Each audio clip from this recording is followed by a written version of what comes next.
사도행전 11장입니다. 1절 3절. 고넬료의 회심 이야기는 이제 네 번째 장면으로 넘어갑니다. 베드로가 이 사건의 전말을 예루살렘 교회에 보고하고 설명하는 내용입니다.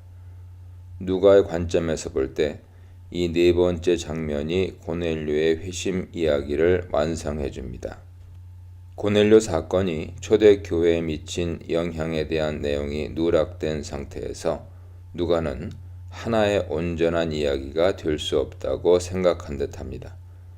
고넬료를 비롯한 이방인들이 성령을 받은 것에 대한 소문이 유대 전역에 있는 사도들과 형제들에게 퍼졌습니다.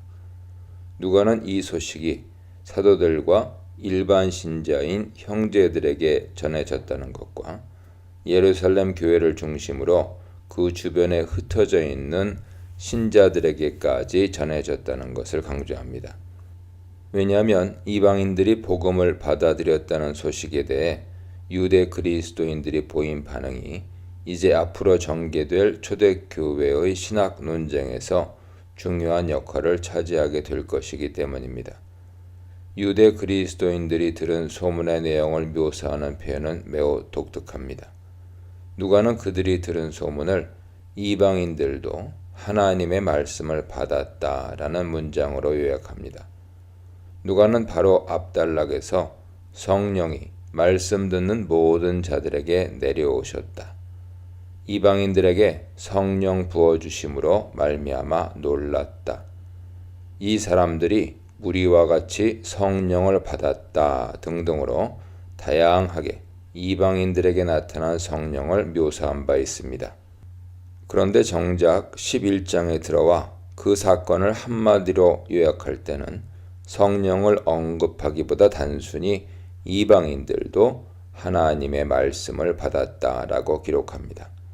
누가는 왜 이방인들도 성령을 받았다라든가 이방인들에게도 성령을 부어주셨다라는 표현을 사용하지 않은 것일까요?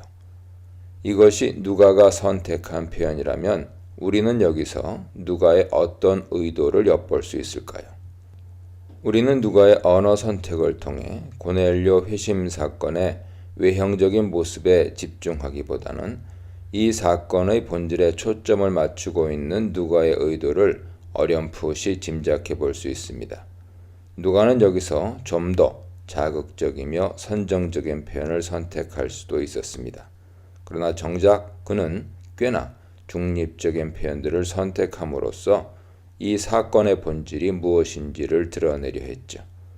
하나님의 말씀을 받았다라는 말은 하나님의 말씀을 통해 회심했다는 의미를 물론 포함합니다. 아울러 누가는 하나님의 말씀을 따라 이방인들이 순종하는 삶의 모습으로 다시 태어났음을 말하려 합니다. 누가는 이러한 측면을 강조하기 위해 14절에서 구원받을 말씀이라는 표현과 18절에서 생명 얻는 회개라는 표현을 사용합니다. 2절과 3절을 보면 이방인들의 회심에 대한 소문은 베드로가 예루살렘에 돌아가기 이전에 먼저 도착합니다. 여기에 언급된 할례자들은 할례에 속한 자들이라는 의미로서 예루살렘에 있는 보수적인 유대 그리스도인들을 가리킵니다. 물론 아직까지는 이방인들도 모세의 율법을 지켜야 한다는 주장이 나온 것은 아닙니다. 그러나 잠재되어 있는 논쟁의 불씨를 짐작하게 하는 대목이죠. 이들은 베드로가 이방인들에게 복음을 전했다는 것을 문제 삼기보다는 무할례자의 집에 들어가 함께 먹었다는 것을 비난합니다. 이들의 반응은 전혀 이해 못할 만한 것이 아닙니다. 왜냐하면 수백 년 동안 지켜오던 유대인의 관습이 베드로가 이방인들과 함께 식탁 교제를 나누고 이방인들이 회심했다고 하여 하루아침에 뒤바뀔 수는 없었기 때문입니다. 유대인과 이방인이 동일하게 하나님의 백성으로서 한 식탁에서 함께 밥을 먹을 수 있다는 결정은 조금 더 기다려야만 했습니다. 이 문제가 단번에 해결될 성격의 사안이 아니었다는 사실은 갈라디아 2장 11절 이하에서 기록된 바 베드로 자신이 범한 실수에서 잘 드러납니다. 유대 그리스도인들의 이와 같은 반응의 저변에는 스데반이 이미 겪었던 것처럼 자신들도 비난과 박해를 피할 수 없을 것이라는 우려가 깔려 있습니다. 4절로 18절입니다. 유대 그리스도인들의 비난을 접하게 된 베드로는 자신에게 일어난 일들을 그들에게 순서대로 설명합니다. 고넬료의 환상 이야기보다 자신이 본 환상부터 시작해서 이야기를 풀어갑니다. 4절부터 10절까지는 사도행전 10장에서 이미 기술한 내용을 다소 압축해서 서술합니다. 다만 거기서 생략되었던 한두 가지 내용이 여기에 추가로 포함됩니다. 예를 들면 5절과 6절에서는 사도행전 10장 11, 12절에 기록된 내용보다 훨씬 더 생생한 언어로 하늘로부터 내려온 큰 보자기에 들어있던 내용물들이 묘사됩니다. 또 사도행전 10장 12절에서 세 종류의 짐승들이 등장했다면 이 단락의 6절에서는 창세기의 창조 기사에서 나열된 것처럼 네 종류의 짐승들이 등장합니다. 8절에서 베드로가 부정한 음식을 거부하며 그런 음식은 결코 내 입에 들어간 일이 없나이다 라고 했던 말도 사도행전 10장 14절에 기술된 내용보다는 에스겔 4장 14절에 나오는 진술에 더 가깝습니다. 세 번의 환상이 나타난 직후 가이사랴에서 세 사람이 도착하고 베드로는 성령으로부터 아무런 차별을 두지 말고 가라는 음성을 듣습니다. 이에 베드로는 요빠에 사는 유대인 신자 6명과 함께 그 사람의 집에 들어갑니다. 여기서 그 사람은 당연히 고넬료를 가리키죠. 13절에서는 고넬료가 어떻게 천사를 보게 되었는지 아주 간략하게 언급됩니다. 그러나 이것은 독자들의 이해를 돕기 위한 것이지 당시 자기의 말을 듣던 사람들에게 한 것으로 이해할 필요는 없습니다. 그런데 이 시점에서 독자들은 주의 사자가 고넬료에게 약속한 말씀의 내용을 알게 됩니다. 그것은 바로 너와 네 온 집이 구원받을 말씀입니다. 천사는 이미 초대교회에서 복음을 선포할 때 사용되던 구원을 받다라는 표현을 사용합니다. 그러나 이 표현은 이미 구약에서도 자주 등장하는 표현이기 때문에 하나님 경외자도 쉽게 이해할 수 있는 표현이었죠. 15절에서 베드로는 내가 말을 시작할 때에 성령이 그들에게 임했다고 말합니다. 사도행전 10장에서는 어느 정도 설교를 했을 때 성령이 임했습니다. 그러나 이것은 두 내용이 서로 모순됨을 뜻하는 것이 아닙니다. 15절에 기록된 베드로의 말을 지나치게 문자적으로 해석할 필요는 없죠. 베드로가 말하려던 바는 자기가 전하려고 한 메시지를 다 전하기도 전에 성령이 그들에게 임했다는 것입니다.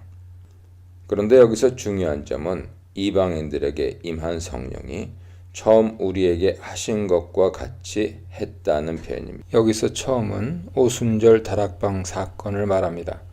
즉 베드로는 여기서 이방인들의 성령 체험을 오순절 다락방의 성령 강림 사건과 비교하고 있는 것입니다.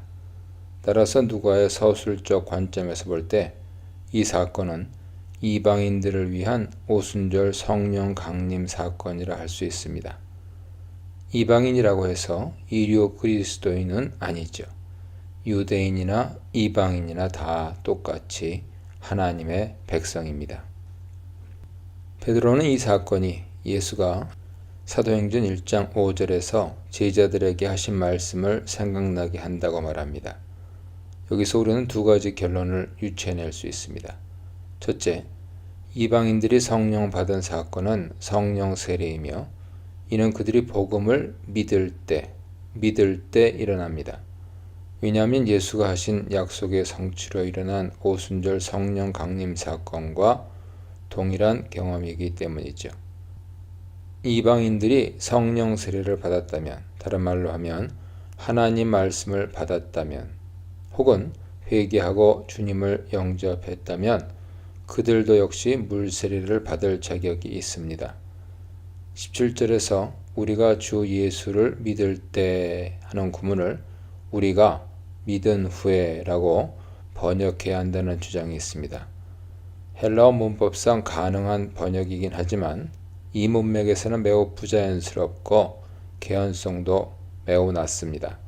그리스도인들은 예수 그리스도를 믿을 때 비로소 성령 임재를 경험하는 것입니다. 교리에 근거한 반발, 경험에 근거한 설명, 정직한 수용에 대해 묵상해 보시기 바랍니다. 19절로 30절입니다. 안디옥에 그리스도인 공동체가 세워지게 된 것은 상당히 의미 있는 사건이죠.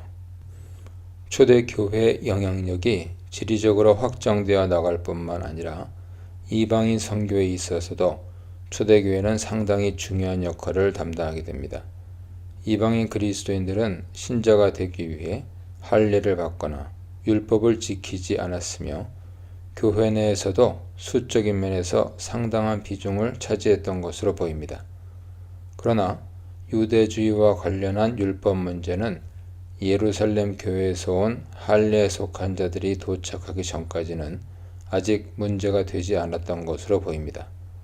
흩어진 자들은 먼저 베니게에서 복음을 전했고 일부는 배를 타고 구브로로 건너가 복음을 전했습니다. 구브로는 오늘날의 키프로스로 바나바의 고향이죠. 구브로는 또한 나중에 바나바와 바울이 1차 선교 여행을 떠날 때 가장 먼저 전도한 곳이기도 합니다. 적어도 주전 2세기부터는 유대인들이 많이 모여 살았던 것으로 알려져 있습니다. 또한 이들 중에는 수리아의 수도인 안디옥에까지 이르러 복음을 전하는 자들도 있었죠. 안디옥은 로마와 북아프리카, 알렉산드리아 다음으로 인구가 많은 약 50만의 대도시였으며 당시 그곳에는 많은 유대인들이 거주하고 있었습니다. 셀레우코스 왕 셀레우코스 1세가 아버지 안티오쿠스 왕을 기념해 세운 도시 중 하나죠. 당시 여기 외에도 안디옥이라는 이름을 가진 도시가 16개 있었고요. 비시디아에도 안디옥이 있었습니다. 그런데 흩어진 자들이 안디옥에 이르러서는 헬라인에게도 복음을 전합니다. 이 부분에서 헬라어 사본들 사이에 다른 문장들이 존재합니다. 헬라인을 의미하는 헬레나스를 지지하는 사본이 있는가 하면 디아스포라 유대인을 의미하는 헬레니스타스, 사도행전 6장 1절과 9장 29절에 사용된 단어인데요. 이것을 지지하는 사본이 있습니다. 이 서로 다른 두 이문이 사본들 사이에서 거의 균등하게 둘로 나뉩니다. 그러나 이 단락의 문맥상으로는 헬레니스타스일 가능성은 적습니다. 왜냐하면 이곳에 살고 있던 유대인들은 대부분 디아스포라 유대인, 헬라파 유대인이었는데 19절은 이미 그들에게 복음을 전했다고 말하고 있기 때문이죠. 유대인에게만 말씀을 전하는데 이렇게 되어 있죠. 따라서 여기서 헬라인은 이방인들을 가리키는 헬레나스일 가능성이 높습니다. 그런데 과연 어떻게 이런 일이 일어날 수 있었을까요? 아마도 안디옥과 같이 다민족이 섞여 사는 디아스포라 지역에서는 이방인들이 유대주의 회당을 통해서 유대인들과 더 많은 접촉을 하고 있었기 때문에 자연스럽게 복음이 전해진 듯합니다. 누가는 안디옥에서 일어난 사건이 앞단락에서 소개된 고넬료의 회심 사건으로부터 영향을 받았다는 뉘앙스를 전혀 남기지 않습니다. 이로 미뤄보건대 복음 전파는 자연스럽게 이루어진 독립현상으로 보는 것이 타당해 보입니다. 아울러 누가는 그들의 복음 전파를 주 예수를 전파하니 라는 말로 요약합니다. 이제 유대인을 넘어 이방인에게도 예수를 주, 큐리오스로 소개하는 새로운 선교 전략이 도입된 것이죠. 이는 초대교회에서도 선교 대상에 따라 복음의 강조점을 달리했다는 의미를 담고 있습니다. 주의 손이 그들과 함께 하심에 라는 말은 이방인들에게 복음이 전해지는 과정에서도 하나님의 인도하심이 있었다는 것을 강조합니다. 다시 말해 전하는 자의 뛰어난 말솜씨보다는 그들과 함께 하신 주의 손이 그들의 선교 활동 배후에 있었음을 보여줍니다. 안디옥 교회의 소문이 예루살렘 교회까지 전해졌습니다. 이에 예루살렘 교회는 바나바를 그곳으로 파견합니다. 바나바를 선택해 안디옥으로 보낸 이유는 그곳에서 일어나고 있는 일들에 대한 의구심 혹은 거부감 때문이 아닌 듯합니다. 오히려 예루살렘 교회 지도자들은 유대주의 전통을 중시하는 소위 보수 성향의 유대 그리스도인들의 지나친 우려를 진정시키기 위해 바나바를 파견한 듯합니다. 바나바라는 인물을 선택했다는 사실 자체가 이런 추측을 합리적인 것으로 보이게 하죠. 바나바는 비록 디아스포라 출신 유대인이었지만 그동안 예루살렘 교회 신자들로부터 두터운 신뢰를 받아온 인물입니다. 게다가 그는 공동체 안에서도 히브리파 신자들과 헬라파 신자들을 중재하는 역할을 잘 감당했던 것으로 보입니다. 바나바의 드러난 성품 또한 그가 이번 일의 적임자임을 말해주죠. 누가는 사도행전에서 그 누구에게도 착한 사람이라는 표현을 사용한 적이 없습니다. 그러나 누가는 바나바의 영적 상태를 표현하는데 착한 사람이라는 표현에 성령과 믿음이 충만한 사람이라는 언급을 덧붙입니다. 안디옥에 도착한 바나바는 공동체 안에 나타난 하나님의 은혜를 보고 새로 믿게 된 이방인 그리스도인들에게 율법을 강요하지 않습니다. 오히려 그들이 굳건한 마음으로 그리스도에 대한 믿음을 지킬 것을 당부하죠. 이러한 당부와 지도는 이방인들을 향한 하나님의 계획과 섭리가 안디옥 교회에서 이루어지고 있음을 깨달은 바나바의 영적 통찰력 때문이었습니다. 이로써 바나바는 안디옥 교회의 부흥과 성장에 결정적인 기여를 하게 됩니다. 이에 큰 무리가 주께 더하여지더라. 이 말은 누가가 초대교회의 긍정적인 측면을 강조할 때 자주 사용하는 표현입니다. 안디옥 교회의 가능성을 본 바나바는 자신과 함께 동역할 사람으로 이의 친구 사울을 부르기 위해 다소까지 내려갑니다. 바나바는 사울을 사역의 경쟁자로 생각하지 않고 동역자로 선택했습니다. 교회에 1년간 모여있어 라는 말은 1년간 교회 건물에서 모였다는 의미가 아닙니다. 그것은 성도들과 함께 모였다는 의미입니다.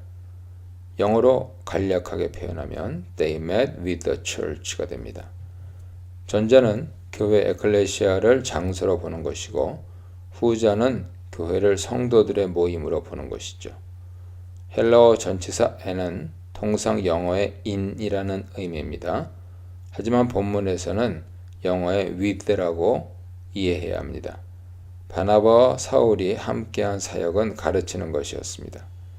그들은 신자들을 가르치는 것뿐만 아니라 믿지 않는 자들에게 복음을 전하는 것도 소홀히 하지 않았습니다. 제자들이 안디옥에서 비로소 그리스도인이라 일컬음을 받게 되었더라 라는 말에서 그리스도인, 크리스티아노이라고 하는 것은 본래 헬라어가 아니라 라틴어죠. 크리스티아노이, 그리스도를 따르는 자들이라는 뜻으로 만들어진 신조, 크리스토스와 사람을 나타내는 이아노이의 합성어입니다. 일컬음을 받았다라는 말은 안디옥의 일반 시민들이 신자 공동체를 가리켜 만들어낸 신조였을 가능성을 보여줍니다. 안디옥 시민들이 신자들을 그리스도인이라고 부르는 데는 긍정적인 의미뿐만 아니고 조롱과 조소의 의미도 들어있었습니다. 초대교회 신자들은 제자나 성도 혹은 형제로 불리기를 더 좋아했습니다. 27절에는 선지자에 대한 언급이 나옵니다. 여기서 말하는 선지자는 당시 순회 사역을 하던 사람들을 가리키죠. 이들은 말씀을 가르치기도 하고 때로는 앞날의 일을 예언하기도 했습니다. 이들이 왜 예루살렘에서 안디옥으로 왔는지는 알 수 없습니다. 그러나 누가는 그중 한 사람인 아가보가 천하 온 로마 제국에 걸쳐 큰 흉년이 될 것을 예언했는데 그 예언이 글라우디오 황제 때 성취되었다고 기록합니다. 로마 역사가 수에토니우스는 당시 여러 차례 흉년이 있었다고 전하고 요세푸스도 주후 46년경 유대 지방에 흉년이 있었다고 전합니다. 누가의 관심사는 단순히 아가버 예언이 성취되었다는 점에 있지 않습니다. 안디옥 교회가 보인 성숙한 신앙과 형제들을 향한 사랑의 모습을 부각시키는 데 누가의 관심이 있습니다.